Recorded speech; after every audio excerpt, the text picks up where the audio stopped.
Сәлеметсіздер ме, қайырлы күн, қыздар. Қалдарыңыз қалай? Сабақты осылай ютубпен өтпесек, басқа амалы болмады. Даусым қалай естіліп тұр сіздерге?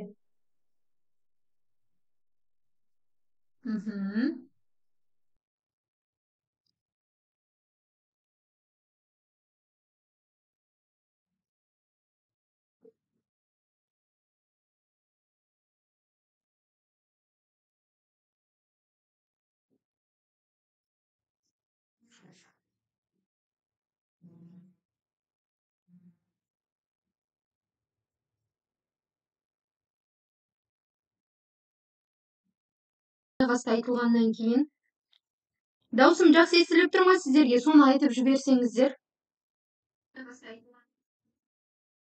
Даусым жақсы естіліп тұр.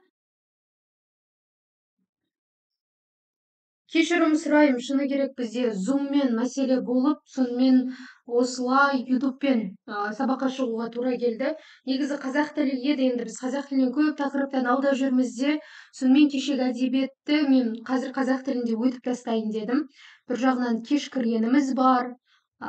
Даусым жақсы естіліп тұрса, сабақты бастайық, 1 сағаттың көлемінде бүгін біз Бейімбет Майлинді өтеміз. Бейімбет Майлиннің Шұғаның белгісі деген шығармасы болады. Неге Бейімбет Майлин десеңіздер, біз алдыңғы сабақта естеріңізде болса, қазақтың 3 бәйтерегінің бірі деп Ілияс Жансүгіровті өткенбіз.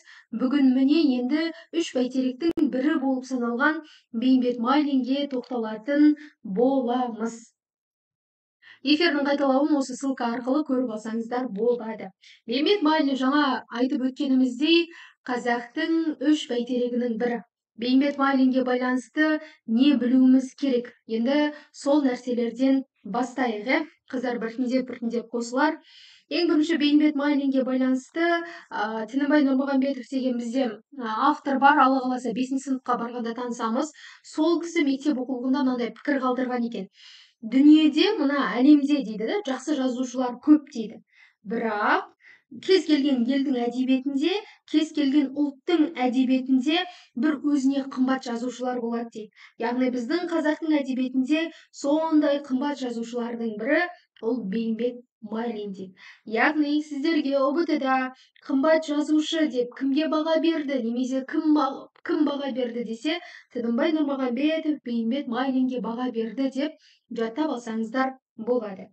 Одан кейін енді Бейімбет Майлиннің жалпылама өміріне тоқталайық. Ең бірінші Бейімбет Майлин шын есімі Беймұхамед болған, біздің солтүстік өңірде дүниеге келген. Негізі біздің қазақ әдебиетіндегі көрнекті тұлғалардың барлығы осы солтүстік өңірден шығады. Қостанайдан, Арқалықтан деген секілді. Соның бірі осы Бейімбет Майлин болған. Бейімбет Майлин ең алғаш рет негізінен әдебиетке қалай келді, әдебиетке қызығушылығы қалай жалпы оянды десек, 2 жасында әкесінен жетім қалады екен. 2 жасында әкесінен айырылып жетім қалып, әжесі Бойдас деген адамның қолында тәрбие көреді.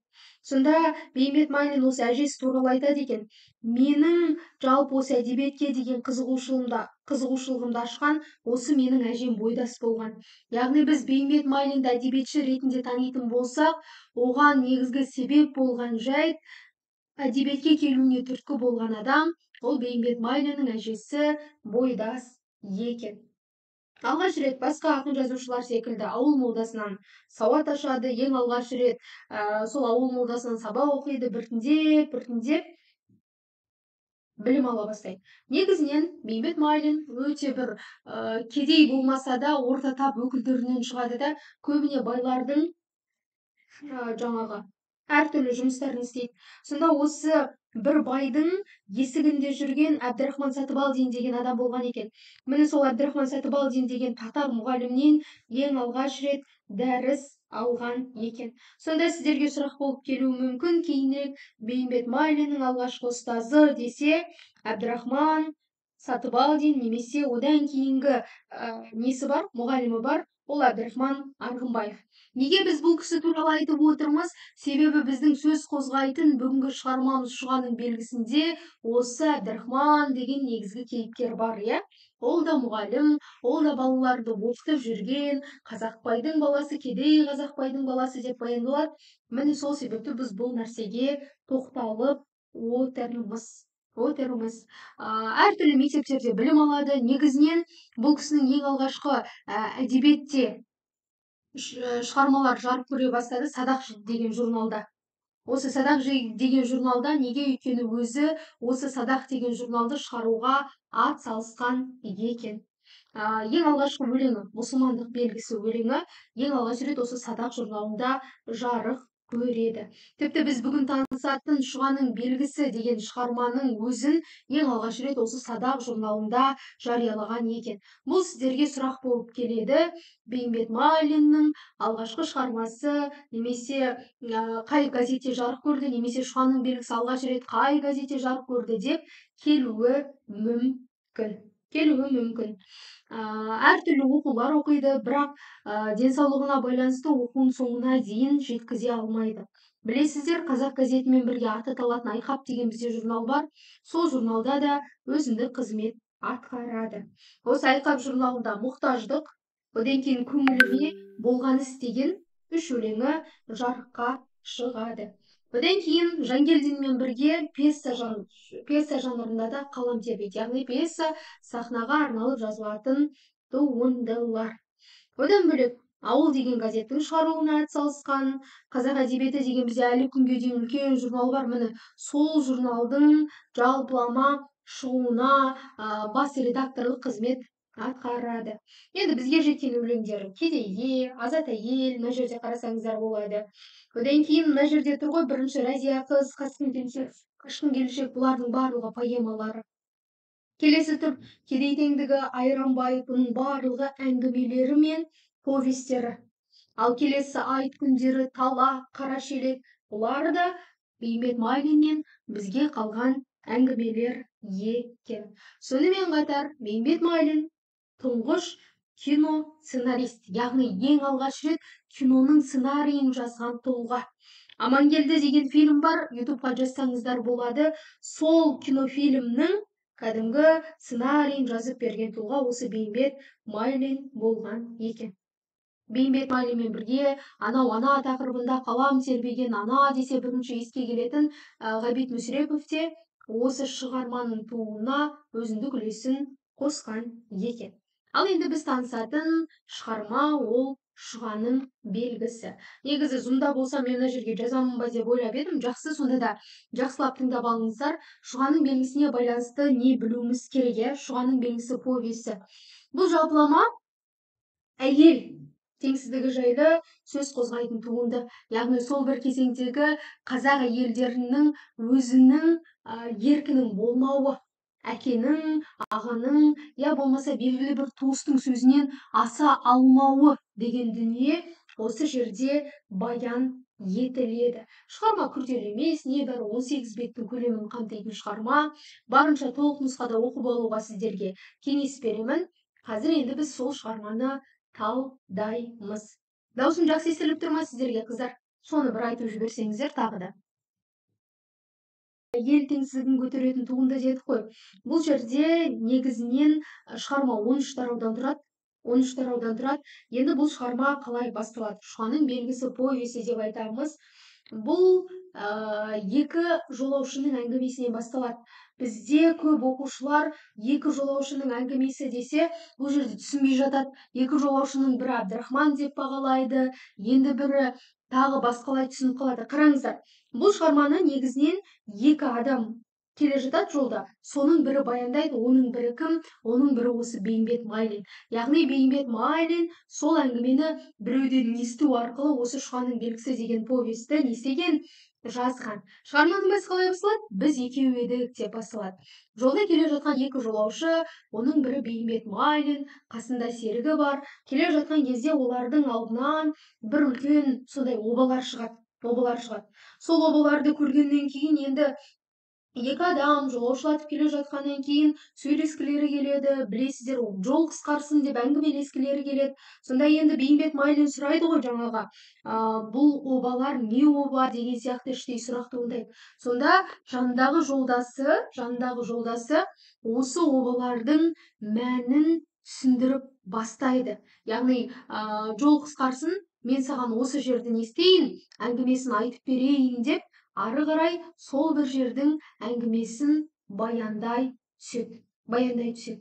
Екі адамның негізгі бет бейнесі ол нәрселерге тоқталмайды, тек қана жаңағы Бейімбет Майлиннің жанындағы жолаушының кескін келбеті баяндалады. Бұны міндетті түрде жазып алсаңыздар болады. Жасы 30-40 шамасында, сақалдары сирек, мұрты бар мынандай, сосын қара бұжыр, күлімсіреп тұратын деп сондай жанындағы жолдасын баян етеді. Бұл да міндетті түрде сіздерге сұрақ болып келіп қалу ықтималдылығы өте жоғары. Сонымен сол жерде жаңағы Шұғаның белгісін деген обаны көреді. Сонымен жол қысқарсын деген мақсатта Шұғаның белгісінің жалпы мән мағынасын ашу мақсатында әңгімені бастайды. Яғни, бұл Шұғаның белгісі қалай қалыптасты? Әңгімені баяндаушы адам негізінен осы Шұғаның белгісі деген оқиғаның несі? Куәгері болған. Шұғаны көрген, сол заманда өмір сүрген, өзі сол жерде Шұға мен Әбдірахманның махаббатына куәгер болған тұлға болады, және соны өз аузынан баяндап береді. Оны жазып отырған кісі ол Бейімбет Майлин екен. Сонымен әңгімені бастайық. Әңгіме қалай басталады? Бұл ауыл деп басталады. Бұл ауыл кімнің ауылы? Бұл ауыл Есімбек деген бір байдың ауылы дейді. Есімбектің өңкей ұлы болады. Сол ұлдардың ішінде талшыбықтай бұралып өскен жалғыз қызы кім? Жалғыз қызы ол Шұға болады. Есімбек Жаппас деген рудан шыққан, жағдайы бар, қазіргі кезде бір сондай дәулетке ие болған тұлға деп баяндалады. 4 ұлдың ішінде жалғыз өскен қыз Шұға. Шұғаның бейнесі былай баяндалады. Аққұба, талдырмаш, көзі қап-қара, анау біз қазақта айтамыз ғой, үріп ауызға салғандай, міне осы жерде айтады, үріп ауызға салғандай, оның кескін келбеті, сұлулығы қандай болса, оның ақылы да сондай дейді. Сөйтіп Шұғаның былай ажарына баяндаушы кейіпкер не істейді? Таңғалады. Сөйтіп ары қарай бұл оқиғаны баяндайды. Ол кезде қызды оқыту деген нәрсе болмаған, бірақ Шұғалар не істейтін? Хатты еміс-еміс болса да танитын. Сол кезде мына шығарманы баяндап отырған, оқиғаны баяндап отырған адамның інісі осы Есімбектің үйінде қойшы болып жұмыс атқаратын. Яғни бұл Есімбектермен қалай таныс болған? Шұғаның үйінде қойшылық қызметте болған бұның інісі. Сол себепті де ол Есімбектің үй ішімен не істеген? Араласқан. Есімбектің үйінде болып жатқан жайдың барлығын біліп отырған. Бұл баяндаушы жігіттің інісінің есімі Базарбай болады. Базарбай. Соның қойын баққан, Есімбектің қойшысы болып жүрген адам болады. Сөйтіп, сол Базарбайдың арқасында ертелі-кеш соның ауылынан шықпайды, Шұғаны да жақсы таниды. Сол Шұғаға қаншама жігіттің хат жазатынын айтып береді. Шұғаның бірақ бірде-бір жігіттің хатына сәлем деп те, аман саулығын сұрап та жауап бермегенін айтады. Сонда мына Базарбай енді қойшы ғой, бәрі содан Шұғаға хат жібереді екен. Бірақ Шұға ол бір хаттың барлығын оқып, жай ғана күліп қана не істейді екен? Жауап қайырмай, хатты сол күйде беріп жібереді екен. Барлығы ойлайды енді бұл байдың қызы, сол байдың қызы болғаннан кейін бізді қайтсын, ол тәкаппарланады деп былайша айтқанда Шұғаның сыртынан жаңағы хат жазып жүрген жігіттердің барлығы сондай ойда болады.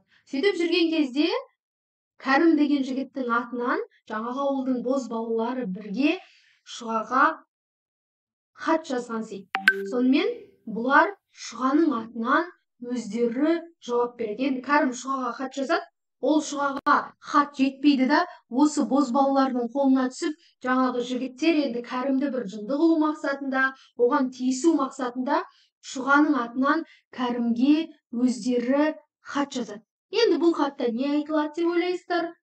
Яғни, енді ойлаңыздар, ешкімге жауап бермеген Шұға Кәрімге хат жазды. Сөйтіп ана Кәрім хатты алғаннан кейін не істейді? Төбесі көкке жетеді. Шұға маған жауап берді деген секілді.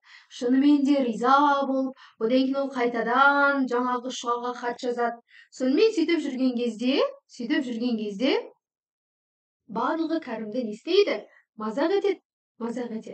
Ал енді осы жерде баяндалады Шұғаның не себепті 16-ға келгенге дейін тұрмысқа шықпау себебі. Өйткені білесіздер ғой, қазақта әке шешесі қызды бірден 13-ке келе сап, немесе 13-ке келмей жатып атастырып тұрмысқа беріп жіберетін. Сонда мына Есімбектің қызын 16 жасқа дейін тұрмысқа бермеуінің себебі айтылады. Ол әуелде біреумен не істеген екен? Қали деген құрдасы болған екен, сонымен серт байласқан екен. Яғни, біреуімізде қыз, біреуімізде ұл болса, біз міндетті түрде құда боламыз, ана бес құда деп айтып жатамыз ғой. Міне солай балалары туылмай тұрып, олар серттесіп қойған екен. Міне сол сертті бұзбау үшін Есімбек қызы 16-ға келгенге дейін, әлі күнге дейін Шұғасын тұрмысқа бермепті деп баяндалады. Сонымен, ары қарай Шұға жайты баяндалады. Есімбектің ауылы, Есімбектің жайлауға көшуі. Енді қараңыздар, бай көшкеннен кейін оны көшірсетін адамдардың барлығына жаңағы үйіп-төгіп тамақ береді. Сонда барлығы осы Есімбектің жайлауға көшкенін күтеді екен. Барлығы көмектесіп, сол жақта жүріп, жаңағы Есімбектің жасаған ауылында сойылған малды жеу, сондай дүниелерді барлығы жақсы көрген. Сөйтіп жылда сол уақыт келіп, жазғы уақыт келіп, Есімбектің үй іші неге жайлауға келеді екен. Бұны ести салған, мына шығарманы баяндаушы автор не істейді? Бірден жаңағы Есімбектің ауылына қарай жол тартады. Есімбектің ауылына барады, қонып жатқан жайлауға түскенін барлығын көреді. Сөйтсе Есімбек білесіздер бай ғой енді. Ол аста төк малды да сойып тастаған, көмектескендер мал сойылып, тоқты сойылып, ана жақта ет асылып жатыр. Дәл соның үстінен түседі. Сөйтіп жатқан кезде дәл алдынан Шұға көреді. Шұғаны көреді, екеуі бір-біріне амандасады. Осы жерде де Шұғаны сондай бір аққудай деп баяндалады. Жаңағы үстіндегі плюш камзолын, сосын мынандай бөркі үкісі бар бөркісін, сұлулығын баяндайды. Шұғаның осындай сұлулығы деп. Сонымен Шұға екеуі сол жерде әңгімелесіп қалады. Сөйтіп жатқан кезде, екеуі әңгімелесіп тұрған кезде, арғы жақтан бір адам аттан түсіп жатыр. Ол кім болады? Ол Әбдірахман болады. Шұға оны танымайды да сұрайды ғой, мынау кім деп. Сонда бұл Әбдірахман ғой деген кезде, Әбдірахманның кім деген кезде, бұл Әбдірахман Қазақбайдың баласы. Мұғалім бе дейді, иә дейді. Мұғалім десе мен бір үлкен деп ойлаушы едім, жап-жас жігіт екен ғой деп Шұға күледі да, отауға кіріп кетеді. Сөйтіп, автор барады да, автордың кім екенін қазір орта жолда тағы да айтамын, сондықтан қазірше автор деп жаттап алғандарыңыз дұрыс. Сонда сол барады енді Әбдірахманмен амандасып жатқан кезде шұғаның анау отау ішінен Әбдірахманға бүйтіп сығалап қарап тұрғанын байқап қояды. Бірақ қатты бір жаңағы үндемейді, білдірмейді. Сонда Әбдірахман кім деген объекті сұрақ болып келуі мүмкін. Әбдірахман Қазақбай деген кедейдің баласы, мұғалім болып жұмыс жасайды. Осы жайтты біліңіздер. Сонымен сол жерде Әбдірахман келеді, келгеннен кейін енді барлығы отау ішінде отыр ғой, ет жеп жатыр, қазан асылып жатқаннан кейін солардың жанына барып не істейді? Отырады. Енді Әбдірахман кім? Кедей. Біраз білім алған, бірақ кедей болса да малай болып жүрмес үшін ол білім алып, оқып, солай ары қарай мұғалімдікке кетіп қалады. Мектепті бітіреді, оқиды. Содан бастап енді Әбдірахманның аты осы ауылда жайылып жатады. Неге? Өйткені Әбдірахман деген мұғалім болып кетіпті, ол тілмаш болып кетіпті, орыстарға беріліп кетіпті деген секілді Әбдірахман туралы осы ауылда түрлі әңгімелер болған. Тіпті жаңағы Шұғаның әкесі Есімбектің өзі Әбдірахманды онша жақтырмаған.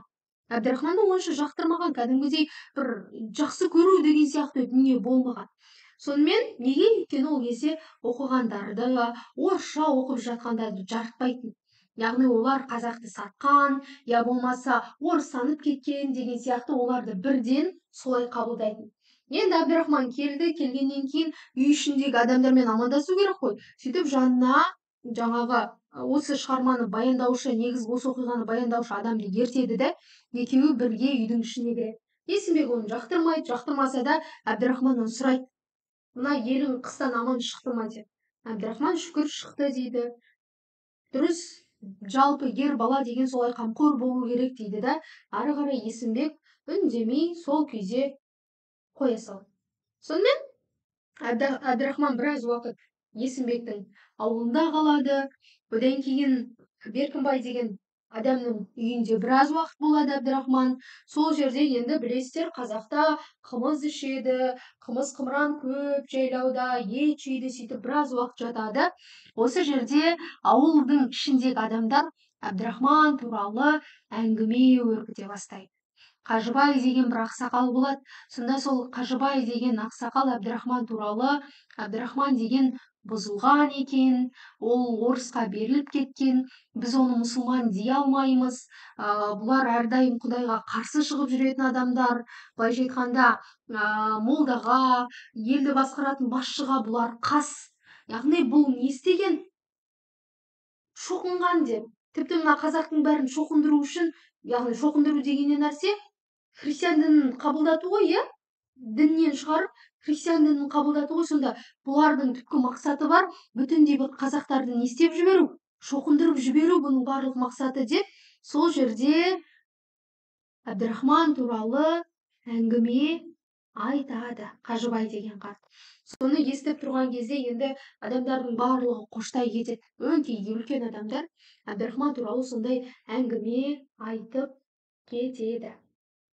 Сонымен барлығы сол жерде, біз жаңа айттық қой, баста Кәрімнің атынан хат жазып жүр деп, барлық жастар сол жерде Кәрімді күлкі етеді. Яғни Кәрімді көрген кезде Шұғыла бір түрлі жаңағы құбылып кетеді, Кәрімге деген сезімі бар секілді деп, одан арман Кәрімді мазақтайды, оның сыртынан күледі. Сөйтіп сол жерде Кәрім енді ашуланады, білесіздер ғой, сіздер де мазақтап тұрса, сіздер де ашуланасыздар. Дәл сол секілді Кәрім де ашуланып, кәдімгідей барлығына ашуланып кетіп қалады. Сонымен шығарманы баяндаушы автор Әбдірахманға барады. Әбдірахманға барғаннан кейін Әбдірахман сол жерде Шұғаны сұрайды алғаш рет. Шұға қалай екен, Шұғаны көрдің бе деп. Сонымен сол Шұғамен кездесем деп едім деп. Сол кезде бүгін Алтыбақан құрып жатыр, жастарға Алтыбақан болады, сол жаққа барсаң Шұғаны көресің деп, сондай бір жерге шақырту жасайды Әбдірахманға. Сол күні Әбдірахман мен жаңағы әңгімені баяндаушы адам Алтыбақан құрылған жаққа барады. Ал енді бұл әңгімені баяндаушы адам кім, иә? Бағанадан бері автор деп айтып жатырмыз. Бұл кім? Бірінші соған тоқталайық. Түсінікті болып жатыр ма сіздерге? Соны бір сұрап өтейін.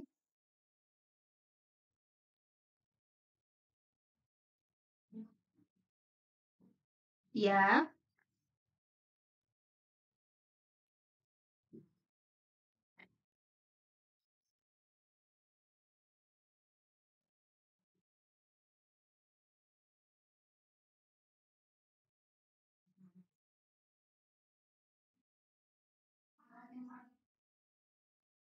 Жақсы. Түсінікті болса, енді осы шығарманы баяндап жатқан, оқиғаны баяндап жатқан, сол кезде Базарбай деген інісі қойшы болған адам кім екен дейтін болсақ, негізі Есімбекте жаңа айттық қой, 4 бала, соның 3 баласы үйленген деп. 3 баласы үйленген, соның біреуі бойдақ жүреді екен. Сөйтіп жүрген кезде бойдақ жүреді де не істейді? Осы 3 баласының ішінде ең кенжесі болады. Оның есімі Ыбырай болады да, жаңағы Есімбектің балаларының ішіндегі ең момыны болады. Ең момыны, яғни бар десе барып, кел десе келіп, тұр десе тұрып жүрген адам. Ал оның келіншегі Зәйкүл деген, былайша айтқанда, сондай ажарлы, қызыл шырайлы, мінезі жаңағы қатты адам болады. Бірақ енді анау Ыбырайдың жұмсақтығынан біртіндеп Зәйкүл бұзыла бастайды. Біреумен көңіл қосыпты, біреумен жаңағы бірге болыпты деген сияқты Зәйкүлдің артынан әртүрлі әңгіме тарай бастайды. Есімбек қанша естісе де келінін апарып тастай алмайды. Неге? Өйткені оның артынан келген дүние бар, оған берген дүние бар. Сонымен сөйтіп жүріп, ақыр соңында мына әңгімені баяндап отырған автор да Зәйкүлмен көңіл қосады. Ол бойдақ, білесіздер, Зәйкүл анаумен мынаумен көңіл қосып жүр, ал күйеуінің түрі анау, білесіздер. Неге? Бар десе барып, кел десе келіп, сондай ынжық адам болады да, Зәйкүл әркіммен бір көңіл жарастырып жүреді. Сөйтіп екеуі көңіл қосып жүреді. Енді сонда автор бізде Шұғаның жеңгесімен көңіл қосып жүрген адам екен. Есімі Қасымжан деп те беріледі шығармада. Яғни Әбдірахманның жанында жүрген ол осы Қасым деген жігіт екен. Енді бұл Қасым кедей, білесіздер. Сөйтіп жүрген кезде Қасым кедей, бұл Зәйкүлді аламын дейді, Зәйкүл мен саған тұрмысқа шығамын дейді, бірақ Зәйкүл Есімбектей байдың келіні, ал Қасым ол кедей барып байдың келінін тартып ала ма? Әрине ала алмайды. Сонымен әйтеуір көңіл қосып жүрген адамы іспетті жүре береді. Сонымен Қасым Әбдірахманды ертіп алып, оны Шұғамен таныстыру үшін Алтыбақан жаққа бара жатады. Енді бар сенгені Зәйкүл ғой. Білесіздер, ол кезде қыздар көбіне жеңгелерімен бірге жүрген, қызға жеңгесі арқылы сөз айтқан. Міне сонда Қасым сол Зәйкүлді пайдаланып, мына Әбдірахман мен Шұғаны қосу ойында болады. Сөйтіп жаңағы Алтыбақан жаққа бара жатады. Сол жолда қалқажан, мынау жаңағы Әбдірахман ғой деген дауыс естіледі. Сөйтсе, бұл сол ауылдағы Айнабай деген адамның қызы мен келіндері екен. Ал енді Айнабай деген кім? Айнабай тура кім сияқты? Әбдірахман сияқты кедей болады да, қызын сол Әбдірахманға тұрмысқа бергісі келеді. Неге? Өйткені енді қараңыздар, ол кезде бай мен бай, кедей мен кедей құда болған ғой, көп жағдайда әлеуметтік жағдайға байланысты. Айнабай қызын кедейге тұрмысқа бергісі енді беру керек қой, ол өйткені өзі де кедей. Бірақ кедей болса да, ол оқыған жігітке бергісі келеді да, ауылда оқыған жігіттен тек қана сол кім болады? Жаңағы Әбдірахман болады. Міне сол Әбдірахманға қалайда тұрмысқа беруім керек деп, тіпті Әбдірахман мен ол қызды аламын демесе де, өзін жаңағы Әбдірахманның әкесімен құдамын деп, өзін іштей ойлап алады. Тіпті Әбдірахманның отбасында бір жылы жаңағы шөп болмаған кезде, осы Айнабай шөп алып барып береді, яғни ешқандай құн сұрамай. Сондағы ойы, менің қызым Күлзипа, ол Күлзипаны Әбдірахман жар етіп алады деп ойлайды. Әбдірахман оны ұнатпайды. Сөйтіп жаңағы Қасым мен Әбдірахман келе жатқан кезінде, сол арттарынан Күлзипа мен оның жеңгесі шығады. Сонда жеңгесі енді айтады ғой, мынау біздің күйеу бала емес пе деп, күйеу екен ғой деп. Сонда Әбдірахман ұялып қалады енді. оларға күйеу бала емес, ол Күлзипаны аламын деген де жоқ. Сонымен ақыр соңында Маржанбике деген жеңгесі енді тиіседі, кімге? Әбдірахманға былай да тиіседі, былай да тиіседі. Әбдірахман тек қана амандасумен шектеледі. Сол Күлзипалар бар, жаңағы Әбдірахман бар, Қасым бар, Маржанбике бар, барлығы Алтыбақан жаққа жүріп бара жатқан кезде біреудің ән салған дауысы шығады. Бұл әрине кімнің? Шұғаның дауысы болады. Барлығы сонымен сол Шұға жаққа қарай, мынау Шұға емес пе, Шұғаның дауысы емес пе деп Алтыбақан жаққа қарай асығып кетеді. Күлзипа енді Әбдірахманның сонша сол Алтыбақан жаққа асық болғанын, Шұғаға асық болғанын көрген кезде іштей жаңағы қызғаныш, сондай сезімі оянып қалады. Сонымен жаңағы Алтыбақан жаққа барады. Әбдірахман қанша Шұғаны әңгімеге тартқысы келсе де тарта алмайды. Шұға өзімен өзі жүре береді. Енді осы уақытқа дейін ешқандай жігітке я деп қарамаған Шұға Әбдірахманға бірден барып құлай кетпейді ғой, әрине. Сонымен сол жерде Шұға Әбдірахманға кішкене көңіл білдірмей қояды. Сол жерде Қасым өзінің көңілдесі Шұғаның жеңгесі Зәйкүлмен сөйлесіп, Әбдірахманның Шұғаға деген сезімі бар екенін айтады. Яғни сол жерде Зәйкүл айтады ғой, енді бұл жігіт оқығандығын алға тартпаса, кедей мен бай құда болушы ма еді, бірақ мен сонда да қолымнан келгенді аямаймын деп айтады. Сол жерде Шұға Зәйкүлге келеді, қайтамыз ба деп. Сонымен Әбдірахман Шұғаны тоқтатқысы келеді. Неге асығып бара жатырсыз? Осы жерде кішкене тұра тұрсаңызшы деп. Бірақ Шұға енді Әбдірахманның сөзіне мән бермейді да, қош болыңыздар деп қоштасып кете барады. Осы жайттан кейін Қасым енді Әбдірахманнан сұрайды, не болды? Сөйлесе алдың ба Шұғамен деп. Сол жерде Әбдірахман өзінің Шұғамен көп сөйлесе алмағанын, мен кедейдің баласымын, ол болса бай, мен Шұғаны қалай жаңағы әйелдікке аламын, қалай болар екен деп солай уайымдайды. Сонымен сол жерде Әбдірахман Шұғаға хат жазатын болып келісімге келеді. Яғни Әбдірахман Шұғаға хат жазып береді, Қасым Базарбай арқылы сол хатты Шұғаға жеткізетін болады. Сонымен Әбдірахман әдемілеп отырып хат жазады. Ол хатты Қасым арқылы, Базарбай арқылы кімге жеткізеді? Шұғаға жеткізеді. Шұғаға өлең жолдарымен хат жазады. Мұны міндетті түрде бір-екі жолын болса да жаттап алуға тырысыңыздар. Бұл сұрақ болып келіп қалуы мүмкін.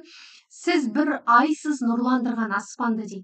Бұл келеді сұрақ болып қалай келеді дейтін болсаңыздар, Әбдірахман Шұғаны неге теңеді? Сіз бір айсыз нұрландырған аспанды айға теңеді. Буландырған, уландырған жас жанды дейді. Біз бір ғарып паналаған саяңда, жас жүректе мықты жара басталды дейді. Кірді нұрың отты жақты ішіме, көтерем деп сен алмаймын күшіме. Бірінші зар шықты тілден мұңданып, бұдан бұрын айтылмаған кісіге деп. Осылай осы жерде өзінің Шұғаға деген сезімін, барлығын баян етеді. Яғни сіз болады деп бір ауыз сөз айтсаңыз, сізбен біз жарасып кетер едік деген сөздерді айтады. Сонымен бұл хат Шұғаның қолына тиеді. Шұға алғаш рет, ойлаңыздаршы, осы уақытқа дейін бірде-бір жаңағы жігітке хат жазып көрмеген Шұға алғаш рет осы Әбдірахманның хатына жауап береді. Сол кезде енді Әбдірахман хатқа жауап күтіп жүреді, ойланады. Енді Қасым да таңғалады ғой, осы уақытқа дейін жауап бермеген Шұға Әбдірахманның хатына жауап берер ме екен, бермес пе екен деп. Сонда Шұға ана хатты оқиды да жай ғана бір-екі ауыз сөзбен хат жазып жібереді. Сонда ана хатты алып келіп тұрған Базарбай да таңғалады ғой, осы уақытқа дейін жігіттердің жазған хатын тіпті ашпастан мыжып-мыжып тастай салатын немесе жырта салатын Шұға мына хатты ашып оқыды, оған бір-екі ауыз болса да жауап жазды деп таңғалады. Анау баста хатқа жауап күтіп тұрған жаңағы Қасым мен Әбдірахман тұрады. Сол кезде Базарбай хатқа жауап алып келе жатқан кезде, енді ол жауап алып келе жатқан білмейді, сонда да іштей уайымдап тұрады.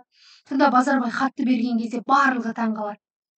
Бірақ Әбдірахман ол жерде тек Шұға ол жерде тек Әбдірахманға сәлем, хатыңызды алдым, ешқандай жаңағы артық жауап бере алмаймын, айыпқа бұйырмаңыз, бұл хатты жазушы Шұға дейді да бітті қоя салады. Сонымен Әбдірахман енді мына хатқа жауап алғанына, ештеңе жазбағанына көңіл күйін түсіреді да, бірақ сол жерде айтады ғой, Шұға осы уақытқа дейін бірде-бір адамға не істетпеген? хатқа жауап беріп көрмеген, саған хатқа жауап беріп тұр деп. Сонымен сол жерде енді Қасым іске кіріседі да бұл екеуін қалайда кездестіруге, яғни Зайкүл арқылы екеуін кездестіруіміз керек деген неге бір шешімге келеді. Өйткені осы уақытқа дейін ешкімнің хатына жауап бермеген Шұғаның жай ғана осындай болсын хат жазғандығы Шұғаның да Әбдірахманда ойы бар екенін не істедім?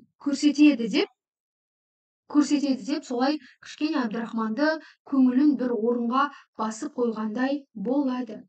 Бұдан былай Әбдірахман мен Шұғаның хат жазысуы кәдімгідей жиілей түседі, екеуі бір-біріне қатты жақын болып кетеді, екеуінің ортасында үлкен сезім басталады. Оңай нәрсе емес ондай қызды қарату деген секілді.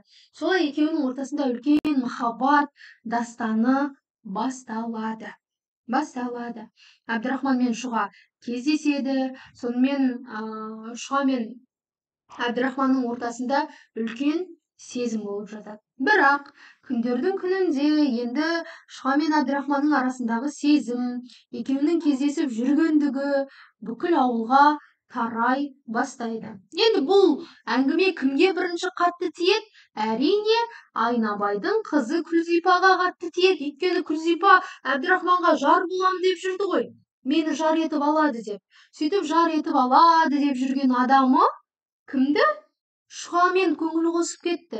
Сонымен Күлзипа жылайды. Әбдірахман Шұғамен көңіл қосыпты, Айнабайдың Күлзипасы жылапты деп әйелдер арасында өсек тарай бастайды. Міне осыны естіген Айнабай енді Есімбекке хабар жеткізеді. Яғни сенің қызың бұзылды, Әбдірахманмен бір күні қашып кетейін деп жүр, сен өз қызына ие бола алмай жүрсің деп, былайша айтқанда от салады орталарына, жаңағы әке мен қыздың арасына. Енді Есімбек бұны естігеннен кейін іштей ашуланады. Енді Шұғаға не істерін білмейді. Шұғаға енді жалғыз қызы ғой, оны өлтіріп тастай алмайды, немесе оған жаза қолдана алмайды.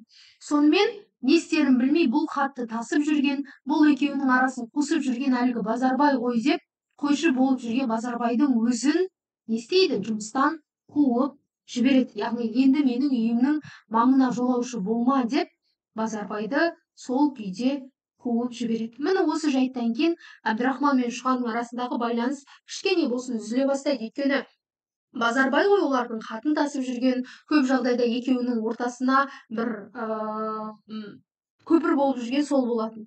Осыдан кейін енді Әбдірахман Шұға сөзінде тұрса біз бірге боламыз, бірақ мен Шұғаны алмай тынбаймын деген ойға келеді.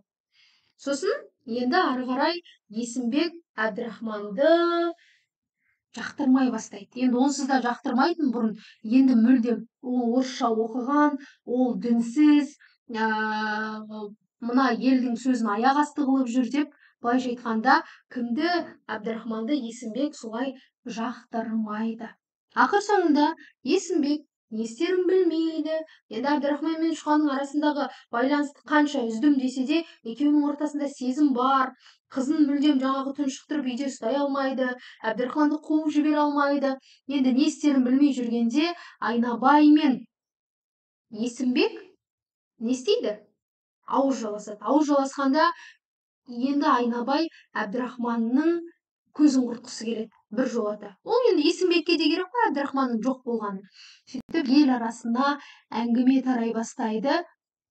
Әбдірахман түріктерге жасырын ақша жиып жүр дейді да, Айнабай Әбдірахманның үстінен осындай арыз жазып жібереді. Енді Әбдірахман бұл арыздың жалған жала екенін білгендіктен қатты бір мән бермейді да, қатты бір жаңағы көңіл де аудармайды. Міне осы жайттан кейін елге бұл хабар біртіндеп тарай бастайды, бүкіл елге. Сонымен Әбдірахман қалайда Шұғамен жолығу керек, Шұғамен сөйлесіп қашып кету керек деген ойға келеді. Бірақ сол ойда жүрген кезде арнайы Есімбектің ауыл жағына арнайы адамдар келеді. Келгенде не істейді? Келгенде осы Әбдірахманды алып кетуге келеді. Сонда енді Әбдірахман алғашында өзіне келгенін ойламайды, күліп солай қарсы алады да, бірақ Әбдірахманның үстінен жазылған не бар? жаңағы арыздың бар екені, Әбдірахманның үстінен осындай арыз жазылып жатқандығы туралы орыстар айтып, Әбдірахманды арбаға отырғызып, оның жанына Қасым да барады, енді қасына демеу болу керек қой. Сөйтіп, Әбдірахманды орыстар алып кетеді.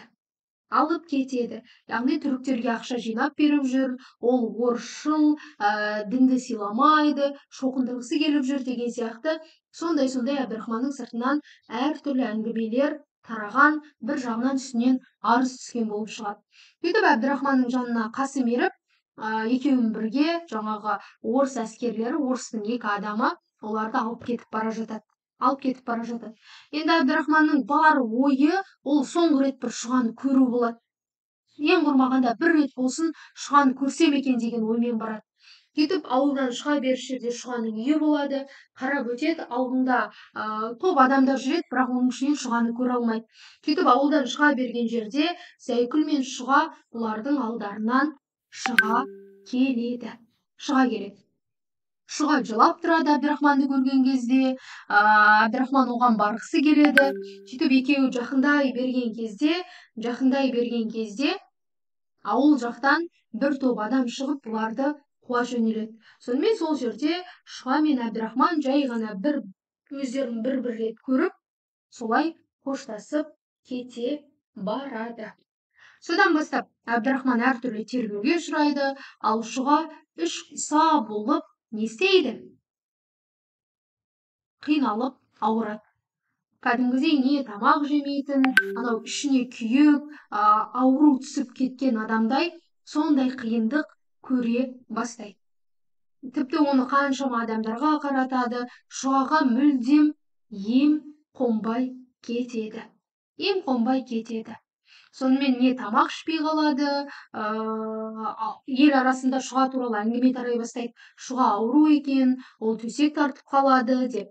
Бұл Қасымға да жетеді бұл әңгіме. Сөйтіп жүрген кезде енді білесіздер ғой, әкесі еш нәрсе демейді, бірақ шешесі қоймайды.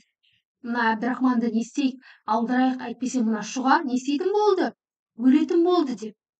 Егер Әбдірахман келмесе мына қыз шынымен де өледі деген ойға келеді. Сөйтіп жатқан кезде Шұға Қасымды көрейін деп Қасымды арнайы шақыртады. Қасым барса, шынымен де Шұға шөгіп қалған, сондай өңі түсі кетіп қалған. Сол жерде екеуі бір-бірімен көрісіп, Қасым мен Шұға әңгіме айтады. Сонда енді Қасым сұрайды ғой, тәуірмісің, жақсысың ба деп. Сонда сәлем айт деп жай ғана жылай береді Шұға. Сонда Әбдірахман тірі келсе көресің ғой десе де, ол бәрібір қатты мән бермейді. Құдай басымызға салғанын көрерміз деп. Сонда Қасым айтады ғой, жазылып кетесің әлі, жазыласың, тәуір боларсың деп. Сонда кім жылайды Шұға, тәуір болып маған не керек? Мен тәуір болады деп, әкем мен Әбдірахманға қанша қосқанмен, кейін бұл ісін қайтадан не істейді? Әбдірахман екеумізді ажыратуға тырысады. Мен уақытша ғана жазылам, одан да маған не керек? Одан да осы қалпымда Әбдірахманды бір көріп, өліп кетсем де арманым жоқ қой деп айтады. Сонымен Қасым Шұғамен кездесіп қайтадан үйіне қайтады. Сол жайттан кейін Есімбек байын Әбдірахманды ақыр соңында қаладан өзі ақтап алып, ауылға әкелмек болады. Сөйтіп Әбдірахманды босатады, Әбдірахман ауылға келеді, келгеннен кейін Қасымның үйіне барады. Сөйтіп Шұғаға барайын деп жатқан кезде Шұғаның үй жағына жиналған бір топ адамды көреді. Сөйтсе Шұға өмірден өткен екен. Сонда Әбдірахман міні көремін деп келген өзінің сүйгенін көре алмайды. Шұға соңғы рет көрсем ғой деп, Әбдірахман соңғы рет көрсем ғой деген арманмен өмірден өтіп кетеді. Сонымен Шұға қайтыс болады. Шұға жерленген жер кейіннен Шұғаның белгісі деп аталып кетеді да, шығарманы баяндаушы Қасым деген кейіпкер Шұға десе, Шұғаның белгісі деген повесті қалдырған екен. Сонда Шұға өлер сәтінде жеңгесіне бір жапырақ қағаз береді екен да. Сонда сол Зәйкүл сол қағазды Әбдірахманға ұсынады. Шұға өлер алдында кімге? Әбдірахманға хат жазып кеткен екен. Сол жерде айтады, мынау мендегі әдемілік, сұлулық не үшін біткен деп. Біткен. Мен сондай бақытты болып кете алмадым, мен сондай бір зарлы болдым.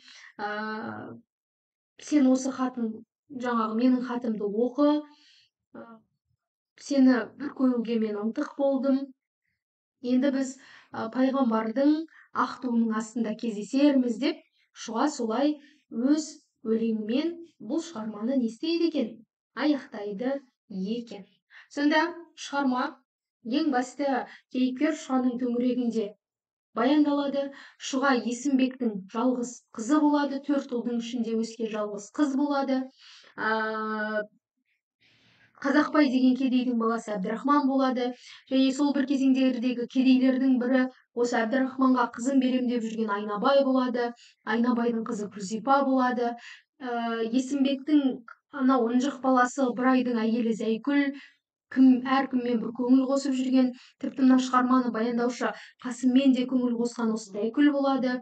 Шұға мен Әбдірахманды қосуға барынша жағдай жасаған адамдар деген сияқты сұрақ келуі мүмкін. Ол осы Қасым мен Зәйкүл болады. Бірақ ақыр соңында Шұға мен Әбдірахман қосылмай, Шұға бұл өмірден не істейді? Өтіп кетеді екен. Өтіп кетеді екен. Жалпы шығарманың мазмұны осындай. Түсінікті болды ма, қыздар? Кімде қандай сұрақ бар шығармаға байланысты? Енді ең бірінші, бұл жерде шығарманың композициялық талдауы болу керек. Сіздер жасауларыңыз керек нәрсе әйел теңсіздігі туралы деп міндетті түрде жақсылап жаттап аласыздар бұл шығармаға байланысты. Енді кішкене ойымды дұрыс жинақтай алмай, барынша бөліп айттым, кешірім сұраймын. Ол үшін де, өйткені бағанан бері шыны керек мына интернетпен мәселе болып, ары жөндей алмай, бері жөндей алмай отырдық. Жалпы шығарма қалай басталады? Шығармада әңгімені баяндаушы Қасым мен әңгімені тыңдаушы Бейімбет Майлиннің ортасындағы ең бірінші әңгіме ол пролог болып саналады. Шығармада пролог бар сонда. Ал шығарманың басталуы ол Есімбектің ауылын баяндаудан басталады. Яғни Шұға деген қызы бар еді, 4 ұлдың ортасында өскен Шұға деп, бұл басталуы. Ары қарай бұл шығарма дамиды, жаңағы Есімбектің ауылының жайлауға көшуі дегеннен. Одан кейін Есімбек жайлауға көшкеннен кейін Шұға мен Әбдірахманның таныстығы бұл байланыс болады. Яғни екеуінің ортасындағы сезім, барлығы осы шығарманың дамуы, байланысы деген кезеңдерде кетеді. Ал шығарманың шарықтау шегі ол не болады? Шұға мен Әбдірахман арасындағы махаббатты Есімбектің білуі, Айнабайдың Әбдірахманның үстінен жалған жала жабуы, сол жаланың кесірінен Шұғаның Әбдірахманнан айырылып үш құса болуы бұл шарықтау шек болады. Оқиғаның шешімі әрине ол кімнің? Шұғаның сондай бір аурудан үш құса болып қайтыс болуынан шығарманың шешімі болып табылады екен. Енді сіздерге сұрақ болып келіп қалуы мүмкін, Шұғаның белгісіндегі бас кейіпкер жігіттің мамандығы, яғни немесе Қазақбай деген кедейдің баласы кім деп те келуі мүмкін Әбдірахманға байланысты. Одан бөлек шығармадағы кейіпкерлер, я болмаса хат тасушы кім деп Базарбай келуі мүмкін. Одан кейін Шұғаның белгісі туындысы сіздердің ең басты білетіндеріңіз ең алғаш рет Айқап журналында жарық көрген. Одан басқа Шұғаның белгісін қандай оқиғамен аяқталады деген сұрақ келуі мүмкін. Былтыр ұбт-ның несінде болған. Одан бөлек Шұғаның белгісі повесть алғаш рет қай басылымда жарияланды? Бұл сұрақ келіп қалу ықтималдығы өте жоғары. Одан кейін қазір 1-2 минут тағы қандай сұрақтар?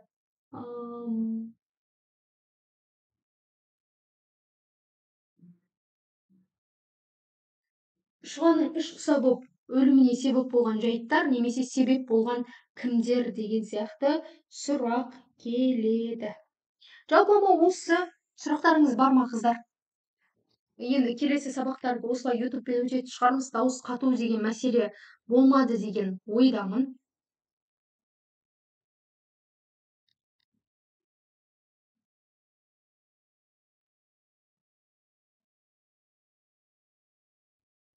Мен өзім біреуінен кіріп отырмын, сіздер сонда 4 қана қыз отырсыздар. Жақсы, енді бұл жарайды ғой. Зум реттелсе зуммен өтеміз, бірақ қыздар сабаққа толық қатысуға ыңғайланыңыздар. Өйткені мен жарайды ғой, былай өте беремін. Жақсы, естілді дейді. Бәрі түсінікті болды дейді. Жақсы. Шығармаға композициялық талдау жасаймыз. Біздің шұғаға берілген баға ең басында жаңағы үріп ауызға салғандай деген сияқты кескін келбетін баяндауға. Әбдірахман кім, яғни Қазақбайдың баласы, кедей, мұғалім деген сияқты оған байланысты ақпаратты міндетті түрде жаттайсыздар. Айнабайдың әу бастағы мақсаты не болды, ол мақсатына жетті ме, жетпеді ме, оны да қарайсыздар. Одан басқа маған қоятын сұрақтарыңыз бар ма? Маған қоятын басқа сұрақтарыңыз бар ма? Бізде әлі уақыт бар, шамамен 10 минуттай қоя берсеңіздер болады. Біз 19-да ма 20-да ма бастадық сабақты. Қай шығармада қандай сұрақ бар, не түсініксіз болып жатыр сіздерге? Сұрақ жоқ дейді аяулым.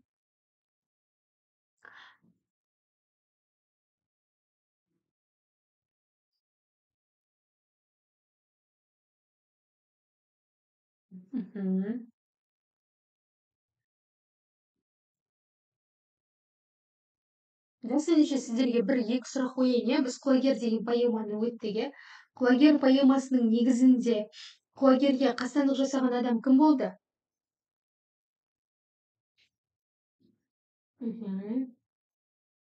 Құлагерге қастандық жасаған адам кім болды?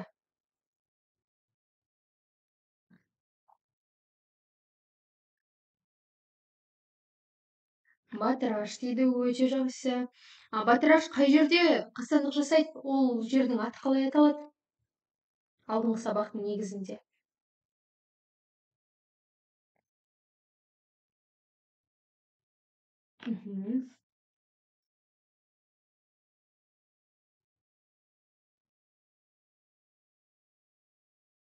Кеш жетіп жатыр маған дейді Нұрбақ. Кешке кетпейді. Жауап бере беріңіз.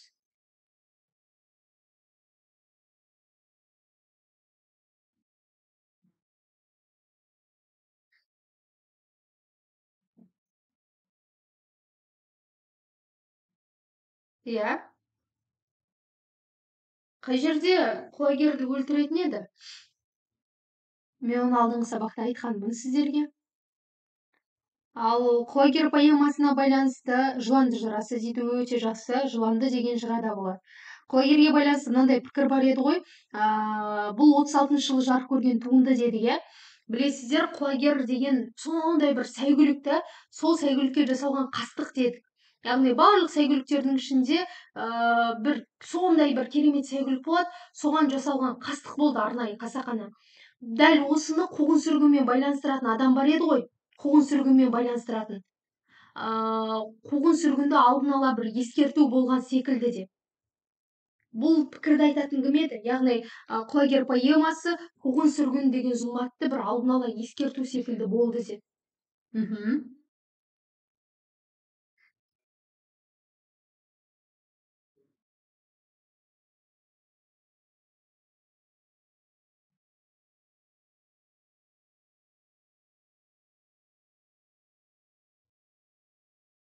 Иә, Ильфа Ілиясқызы осы репрессияны алдын ала бір ескерту секілді болған шығарма деп оған баға береді екен. Өте жақсы. Ал Мұхтар Әуезовтің Абай жолыны өттік, иә? Абай жолы романы бойынша Дәрмен деген кім еді? Дәрмен деген кім еді?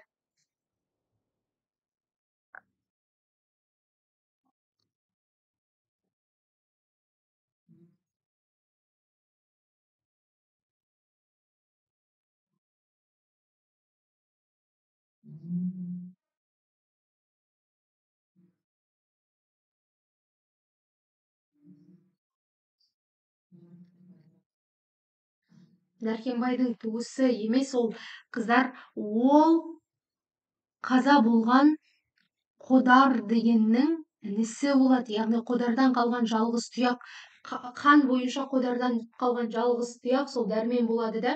Дәрмен не істейтін еді? Қодардың құнын даулап келетін еді ғой Дәркембаймен бірге.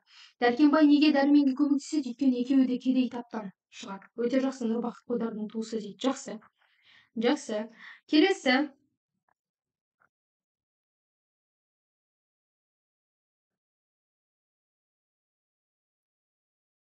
Біз Шерхан Мұртазаның қандай туындысымен таныстық?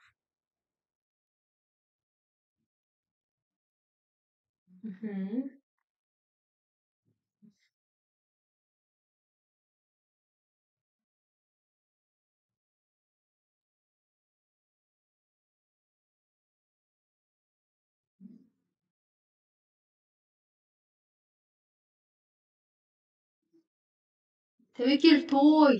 Тәуекел той. Шахан шерінің авторы кім? Мұхтар Мағауин. Ал мен сіздерден сұрап тұрған кім? Шерхан Мұртаза. Шатаспаңыздар. Шахан шерінің авторы Мұхтар Мағауин. Біз айтқанбыз, Мұхтар Мағауин өте сондай әдебиет зерттеушісі болған. Мына Шахан шерін жазған кезде де ол сол әдебиеттен алған, жалпы әдебиет тарихынан алған білімін пайдалана отырып, осындай жануардың, былайша айтқанда, сондай бір жыртқыштың ішкі жан дүниесін керемет баяндап бере алады деп. Тәуекел той. Ал Демежанның өмірі кімнің шығармасында баяндалады? Сұрақ сіздерге. Естеріңізге түсіріңіздер.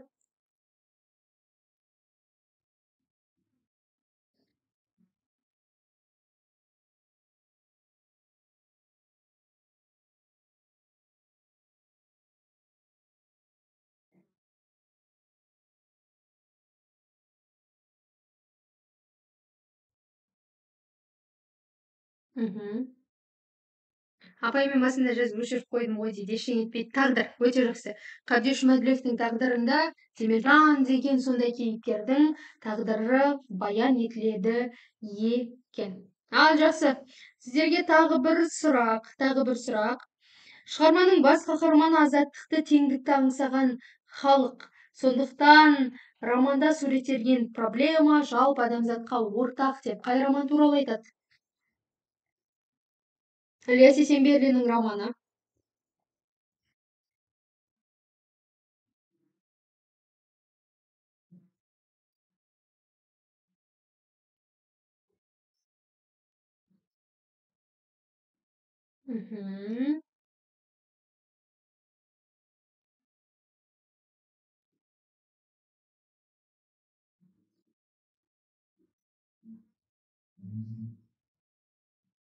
Қаһар романы, жақсы. Қаһар романындағы мейірімсіз сондай бір жауыз кейіпкер кім деп ойлайсыздар? Кенесары, Саржан, Қасым, Қоңырқұлжа. Осылардың қайсысы қаһар романындағы мейірімсіз кейіпкер?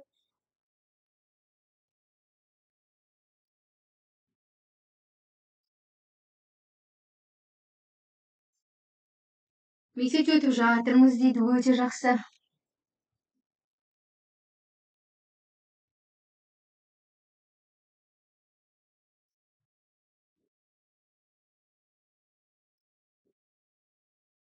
Жақсы, Қоңырқұлжа. Жақсы қыздар, енді мынандай мәселе. Алла қаласа, сіздермен, білесіздер ғой, әдебиетте мен сіздермен ғана жұмыс жасаймын, иә? Алдағы бір күні Zoom арқылы ма, WhatsApp арқылы ма, Telegram ба қалай ыңғайлы, солай байланысқа шығайық. Сіздерде қандай қиындық болып жатыр, қандай мәселе болып жатыр. Шыны керек, мектептің жұмысы бар, Арыстандағы сабақ бар, сонымен сіздерге көңіл бөлуге уақыт болмай кетті. Сондықтан алдағы уақытта бір күнді белгілеңіздер, кешкі уақыт болса тіпті жақсы болатын еді, сенбі ма, жексенбі ма, қалай ыңғайлы, бір байланысқа шығайық сіздермен. Қандай қиындық туындап жатыр, кім не істеп жатыр, жұптық жұмыстарыңыз қалай жүріп жатыр, жалпыма сол туралы ақпарат алсайық, иә? Өйткені енді курс 6 айдан кейін бітеді, бірақ ары қарай да біз жұмысты жалғастырамыз. Жылдың соңына дейін мен сіздермен бірге боламын.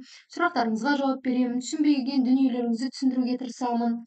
Енді бүгінгі сабақты барынша түсіндіруге тырыстым, сіздерге жеткізуге. Шыны керек қой, міне 6:30 болды, 2:30-нан бері қарай осы интернеттің мәселесімен отырмын да. Интернет емес, Zoom-ның мәселесімен. Мына миым дің етіп, ең құрбағанда үйден келдім да, мен сіздерге сабақ өту үшін кәдімгі қаланың ішіндегі сабақ өтіп жүрген мектебіме келіп, сонча келгеннен кейін құрбанда бір сабақ өтіп кетейін деп мына ОБС-ті қосқызып сөйтіп жатып өттім. Бір қателіктер кетсе барынша енді өздеріңіз түзеп алуға тырысасыздар деген ойдамын. Айтады ғой, ханның қызынан да қателік кетеді деп. Болмай қалған сабақтар бар, бәрін білесіздер. Оның барлығын міндетті түрде өтеміз. Қазақ тілін ала қалсам ертең 6:30-да сабақтан шығам, содан кейінгі уақытқа ыңғайлап өтіп жіберетін шығармыз. Сұрақтарыңыз болса, ұсыныс болса, түсінбей жүрген дүниелер болса, сол күнге дайындап келсеңіздер. Жақсы ма қыздар? Барлығы түсінікті деген ойдамын. Барынша енді ақпарат беруге тырыстым қолымнан келгенше.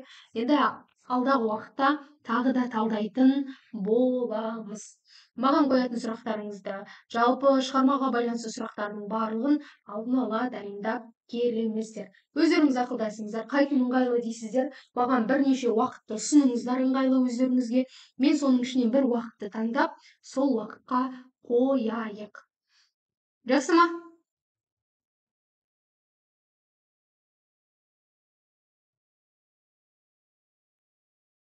Жақсы, ендеше қыздар, аман болыңыздар, сау болыңыздар. Сіздерді көргеніме қуаныштымын.